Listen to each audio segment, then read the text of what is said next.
സ്ത്രീകൾക്ക് ഒരു മുസ്ലിം പള്ളിയിൽ പ്രവേശിക്കാൻ കഴിയുമോ എന്ന വലിയൊരു സംശയത്തോടു കൂടിയാണ് കണ്ണൂരിലുള്ള അതിമനോഹരമായ മൊയ്തീൻ പള്ളിയിൽ ഞങ്ങൾ എത്തിയപ്പോൾ പള്ളി ഭാരവാഹികൾ ഞങ്ങളെ 2 കൈയും നീട്ടി സ്വാഗതം ചെയ്യുന്നതിനോടൊപ്പം 300 വർഷം മുമ്പ് പണിത ഈ ഒരു പള്ളിയുടെ ചരിത്രം പറഞ്ഞു തരികയും അതിനോടൊപ്പം തന്നെ പള്ളി മൊത്തം കറങ്ങി നടന്ന് പള്ളിയുടെ ഏറ്റവും മുകളിലുള്ള മിനാറിൻ്റെ ഏറ്റവും മുകളിൽ നിന്ന് അതിമനോഹരമായ അറബിക്കടൽ ഉൾപ്പെടെ കാണിച്ചു തരികയും ചെയ്തു.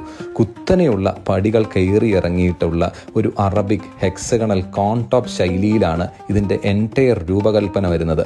തട്ടിൻപുറങ്ങളും മച്ചിൻപുറങ്ങളും അങ്ങനെ കയറി ഞങ്ങളതിൻ്റെ ഏറ്റവും മുകളിലെത്തിയിട്ടുള്ള കാഴ്ചയും അതിമനോഹരമായിരുന്നു.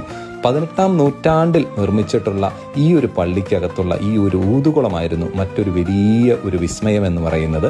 ഈ കാണുന്ന കിണറിൽ നിന്ന് വെള്ളമെടുത്ത് ഈ പൈപ്പ് വഴി കണക്ട് ചെയ്തിട്ടുള്ള ഒരു ചെറിയ ടണൽ വഴിയാണ് ഈ ഒരു ഊതുകുളത്തിലേക്ക് വെള്ളം വരുന്നത്. പള്ളി ഭാരവാഹിയായിട്ടുള്ള അബ്ദുൾ റഷീദ് ഇക്കായായിരുന്നു ഈ കഥകൾ മൊത്തം ഞങ്ങൾക്ക് പറഞ്ഞു തന്നത്.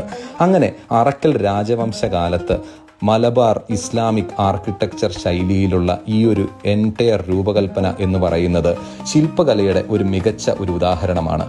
മൊയ്തീൻ പള്ളി സന്ദർശിക്കാൻ ആഗ്രഹിക്കുന്ന ഏവർക്കും പ്രാർത്ഥനാകാലങ്ങളിൽ ഒഴിച്ച് മതം, ലിംഗം എന്നിവയെ പരിഗണിക്കാതെയുള്ള ഈ ഒരു സമീപനം പള്ളിയുടെ സാംസ്കാരികതയുടെയും തുറന്ന മനസ്സിൻ്റെയും പ്രതിഫലനമാണ്.